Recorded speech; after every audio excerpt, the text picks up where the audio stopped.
Nós temos trazido, noticiado as análises de mercado, também os posicionamentos em relação à cadeia produtiva e, claro, sempre com foco no elo da produção. E a pecuária brasileira, a pecuária de corte, tem passado por um momento realmente muito complicado, um momento mais desafiador que nós já vimos, até maior do que aqueles que nós tivemos com suspeita de vaca louca, algo que não se vê, né, algo parecido, pelo menos ali desde 2005, 2006. O que nós estamos observando agora é uma queda brusca, né, para a arroba do boi gordo, que se pegar de final de dezembro do ano passado até o momento, nós vamos chegar a um número absurdo de 60%, um pouco mais do que isso. E não é que nos demais elos da cadeia produtiva não tenha tido recuos, porque teve, né? A gente noticia todo dia aqui, né, os valores da tonelada de carne bovina exportada, valores menores, ele vem caindo, né? Se comparar com agosto do ano passado, agosto desse ano foram 4.400 dólares a tonelada, ano passado 6.200, mas nós estamos vendo quedas muito mais bruscas para a pecuária de corte no elo da produção. Essa é uma questão matemática, estatística.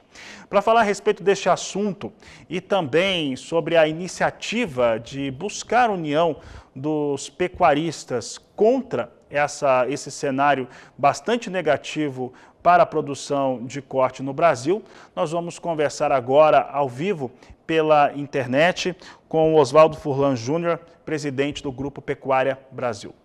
Furlan, obrigado pela sua participação aqui no Agricultura BR, no canal do Boi. A gente fala de mercado especificamente neste programa e nada está preocupando mais do que o mercado de pecuária para este pecuarista. Primeiramente, como que você define, como que o GPB define esse momento?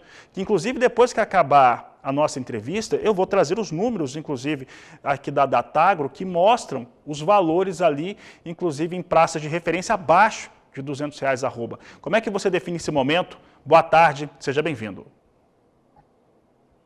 Boa tarde, eu acho que você abriu a entrevista muito bem.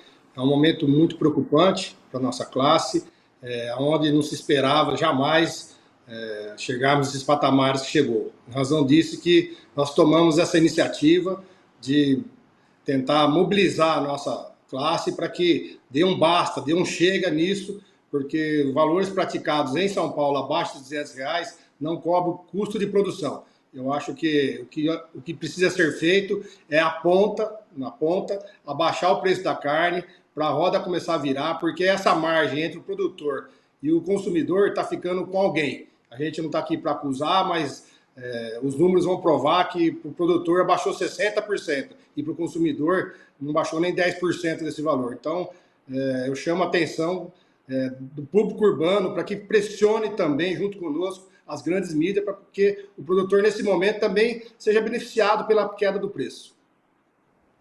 Muito bem, Furlan. E quem não é beneficiado, inclusive, é esse consumidor final aqui no Brasil. Bom, e aqui, vamos pegar aqui algumas questões. A primeira delas é uma conta que nós fizemos hoje de manhã aqui no canal do Boi, que mostra esse cenário. Realmente há uma queda no valor da tonelada de carne bovina exportada. Falando do frigorífico, da indústria exportadora, indústria frigorífica exportadora. Essa queda existe. Entretanto, quando nós fazemos a relação de troca, então a capacidade de compra que se tem da tonelada de carne bovina pelo valor que está sendo, como a de agosto, pelo valor médio da arroba praticado no Brasil, nós estamos com valores, com ganhos, inclusive, em relação a essa tonelada de carne bovina. Então, a gente está vendo ali uma melhora em relação a essa relação de troca de carne bovina tonelada exportada por arroba de entre 14% e 16% para a indústria. Gostaria que você comentasse isso. O outro cenário está bem ligado a isso que o senhor acabou de dizer, que é o consumidor final. Nós até estamos observando alguma queda no varejo brasileiro, mas ela é muito lenta. Os repasses das quedas da indústria e principalmente do produtor, que são muito maiores, não chegam a esse consumidor final. E aí a concorrência com carne de frango, com ovos e outras proteínas acaba ficando bastante complicada. Como resolver essas questões e qual que é a sua avaliação desses dois pontos, tanto o que exporta quanto aquilo que fica? Quando a gente analisa aí o período de exportação, a gente não deve focar em determinado mês, a gente tem que pegar um período maior. E os números estão dizendo que a exportação caiu sim, mas muito pouco perto do que caiu o preço da arroba. Eu acho que nós temos que tomar mais atenção no mercado interno, que é o que corresponde com a maior parte da produção. Nós temos que colocar os nossos olhos no mercado interno, porque é ele que vai consumir esse excedente que está tendo da produção. O Brasil se preparou muito bem para poder atingir os mercados externos, preparou para fazer o boi China, e hoje nós estamos vendo aí uma oferta maior que a demanda. Então precisamos focar os nossos esforços nesse sentido. E eu venho pedindo, solicitando a todos que coloquem menos animais no coxo, até esse equilíbrio entre oferta e procura se ajustar, para que as pessoas não vendam seus animais, não havendo necessidade financeira, para que segure os animais, para que essa escala que hoje, em alguns estados, exemplo de São Paulo, Minas Gerais e Goiás, ainda estão longas, para que ela diminua, para poder haver um equilíbrio entre as partes, porque hoje a indústria, em razão da concentração que nós temos, está um pouco mais favorecida do que o produtor, que não tem hoje a opção para quem vender. Furlan, até a respeito dessa questão que você colocou, até para sensibilizar o pecuarista, nós temos a questão do pecuarista que entrega esse animal pronto para a indústria frigorífica, que vende esse animal, mas essa realidade de queda de preços é para todos os produtores, todos os pecuaristas. Quem trabalha com a cria, quem produz o bezerro, quem produz o boi magro, também está amargando preços bastante baixos. A questão é que esse boi que está pronto agora, né, os animais que estão prontos agora, a maior parte deles foi construído, foi feito com um custo de produção muito mais elevado. Dentro das orientações que o GPB e também outras instituições estão dando para o pecuarista, como lidar com este cenário para evitar que se tenha um mercado mais ofertado e, com isso, mais favorável ao comprador? Nós temos assim vários fatores que estão influenciando a baixa do preço. Também temos alguns fatores que vão nos ajudar a tentar manter essa arroba a R$200. Entre eles, seria, de momento, a gente não dispor dos animais abaixo de R$200. A gente usando uma referência para o estado de São Paulo. Com relação aos animais que estão prontos, esses animais eles já estão negociados, já estão contratados com a indústria. O que nós temos que tomar muito cuidado é com as novas aquisições do setor frigorífico, que vai concentrar ainda mais o mercado, dificultando ainda mais esses contratos de fornecimento no futuro. A gente teve no passado aí uma concentração grande do mercado, que foi prejudicial a toda a cadeia, e hoje nós estamos vendo novamente isso acontecer. Temos aí exemplos de indústrias que não podem ser aceitas com uma união entre outras indústrias, mas está vendendo a sua produção para uma indústria maior.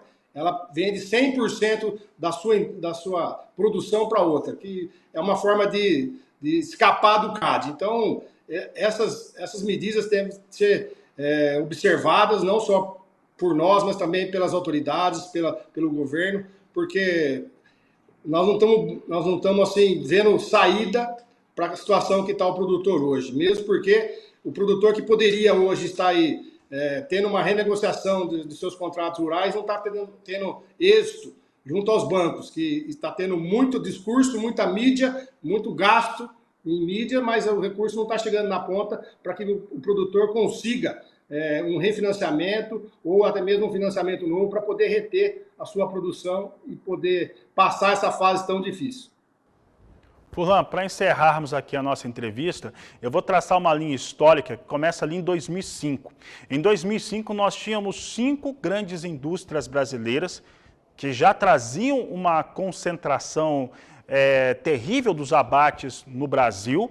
Naquela época, houve uma acusação de formação de cartel de preços, houve um processo que foi movido, encabeçado pela Confederação Nacional de Agricultura.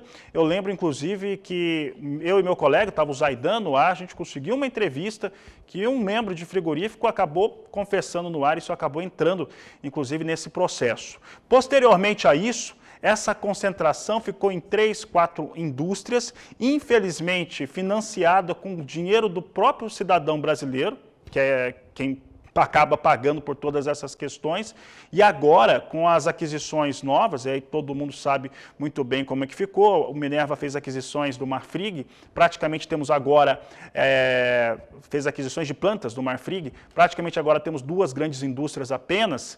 Como reagir neste momento a cenários como esse que a gente está enfrentando já há praticamente 20 anos? O produtor vai ter que se preparar e copiar o que vem fazendo muito bem feito o estado do Paraná. Eu acho que o caminho não vai ser outro, é o processamento da proteína através de cooperativa. A gente tem batido muito fortemente isso aqui entre os associados da associação aqui no estado de São Paulo, no Goiás, no Mato Grosso.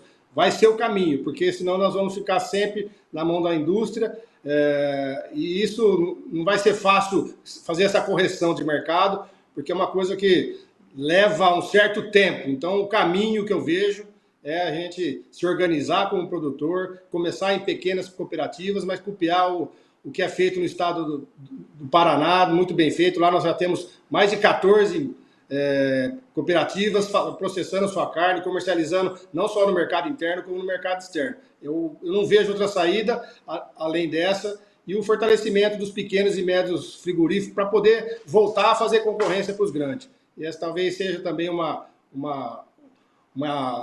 saída.